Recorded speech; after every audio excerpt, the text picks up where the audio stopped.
Tom Swift and His Electric Runabout by Victor Appleton. Chapter 25. Winning the Prize. After making 2 circuits of the track at moderate speed, Tom turned on more power, deciding to see how the machine would behave on the turns, going at a fast speed. As it happened, he forged ahead just as the big red car was coming up behind him.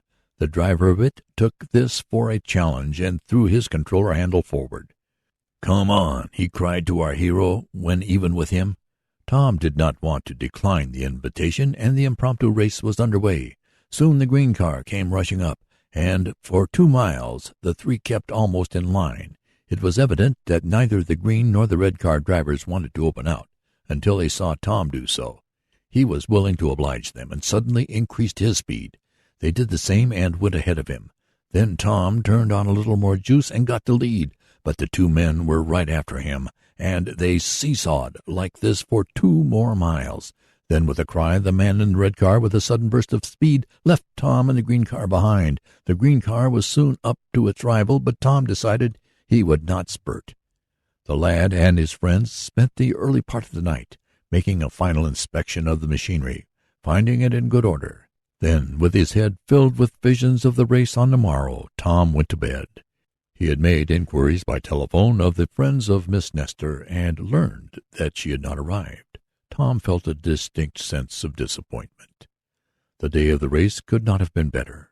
It was ideal weather, and conditions at the track were just right.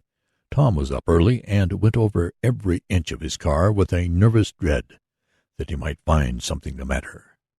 The final details of the race were completed, and the entrants given their numbers and places. Tom drew a good position, not the best, but he had no reason to complain. Half an hour before the start, he again telephoned to see if Miss Nestor had arrived, but she had not, and it was with rather gloomy thoughts that the lad entered his car, in which Mr. Sharp had already taken his place. Mr. Damon went to the grandstand to watch the race.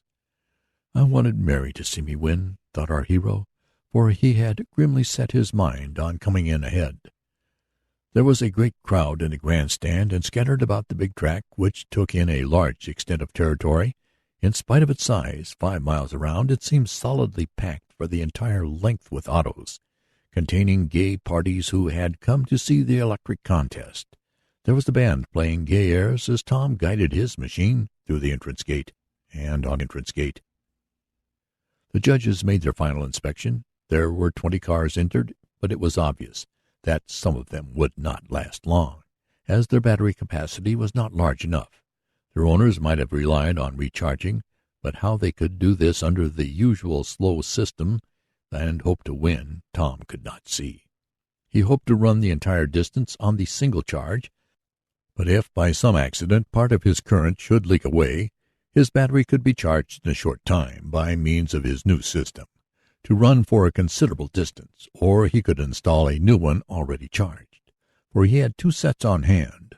Tom glanced over the cars of his competitors. They were to be sent away in batches, the affair being a handicap one with time allowance for the smaller powered cars.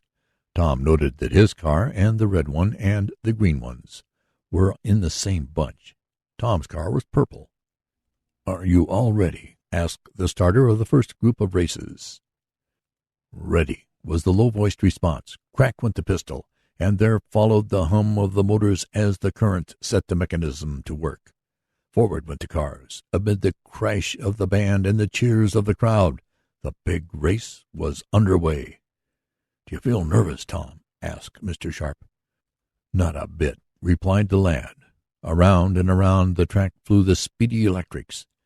It was evident that the holding of a meet solely for cars of this character had brought out many new ideas that would be to the benefit of the industry.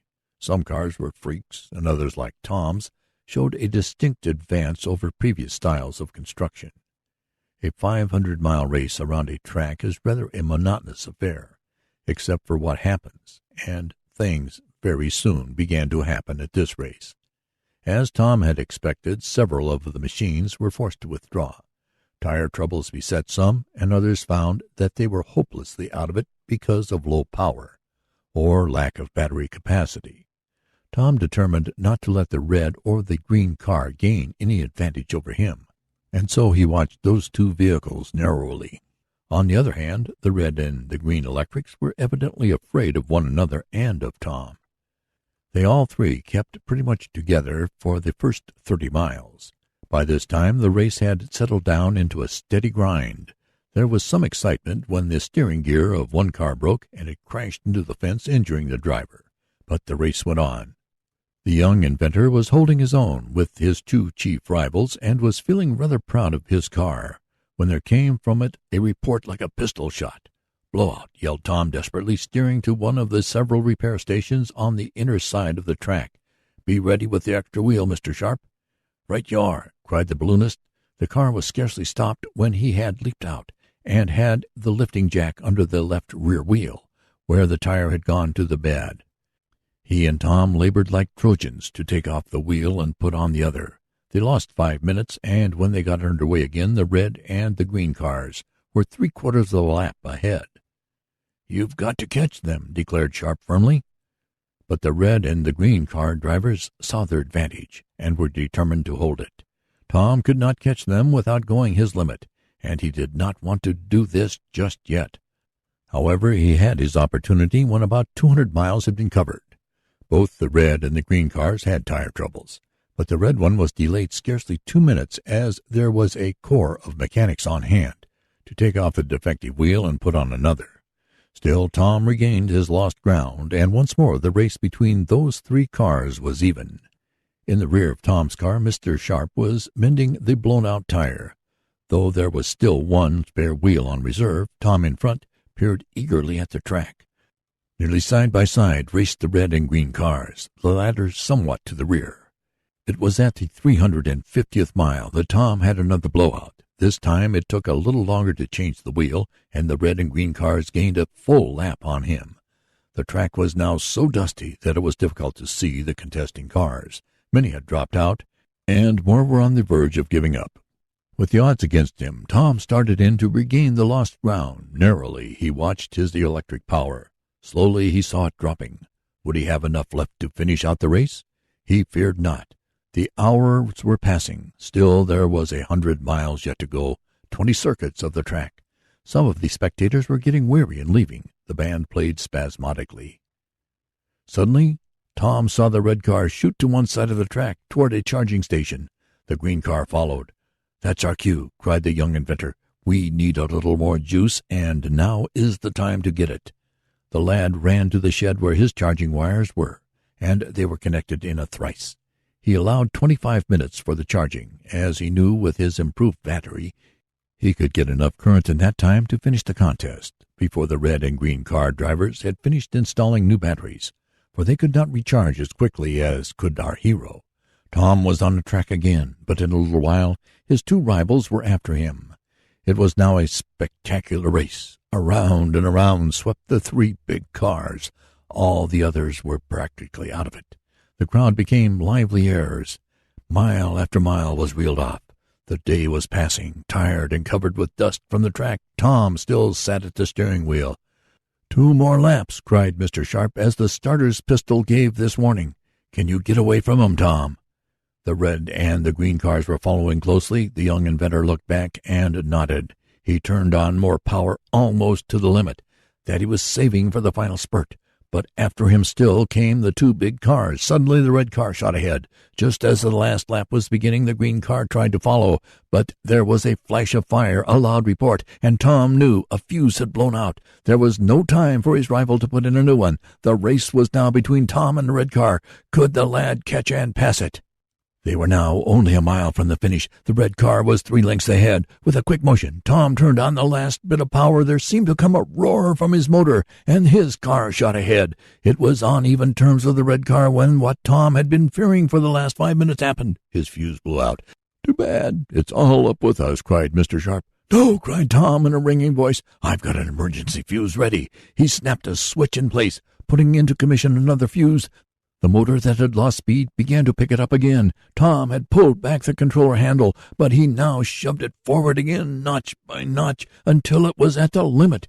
He had fallen back from the red car, and the occupants of that, with a yell of triumph, prepared to cross the line a winner. But, like a racehorse that nerves himself for the last desperate spurt, Tom's machine fairly leaped ahead, with his hands gripping the rim of the steering wheel until it seemed that the bones of his fingers would protrude. Tom sent his car straight for the finishing tape.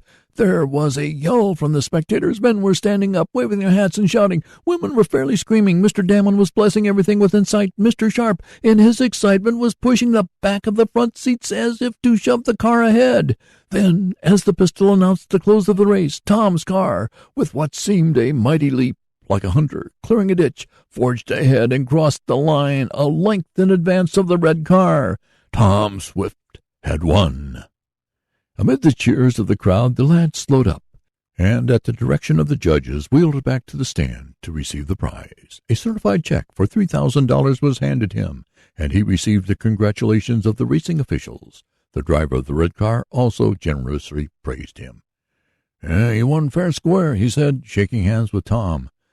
The young inventor and his friends drove their car to their shed. As Tom was descending wearily and begrimed with dust, he heard a voice asking, "Mayn't I congratulate you also?" He wheeled around to confront Mary Nestor, immaculate in a summer gown. Why," he stammered, I thought you didn't come." "Oh, yes, I did," she answered, laughing. "I wouldn't have missed it for anything. I arrived late, but I saw the whole race. Wasn't it glorious? I'm so glad you won." Tom was, too, now, but he shrank back when Miss Nestor held out both daintily gloved hands to him. His hands were covered with oil and dirt. "As if I cared for my gloves," she cried, and she took possession of his hands, a proceeding to which Tom was nothing loath. "Are you going to race any more?" she asked, as he walked along by her side, away from the gathering crowd. "I don't know," he replied. "My car is speedier than I thought it was. Perhaps I may enter it in other contests." But what Tom Swift did later on will be told in another volume. It is to be called Tom Swift and His Wireless Message, or Castaways of Earthquake Island, a strange tale of shipwreck and mystery. The run back home was made without incident, save for a broken chain, easily repaired, the day following the race, and Tom later received a number of invitations to give exhibitions of speed. Several automobile manufacturers wanted to secure the rights to his machine, but he said he desired to consider the matter before acting. He did not forget his promise to Miss Baggert regarding the diamond earrings, and bought her the finest pair he could find.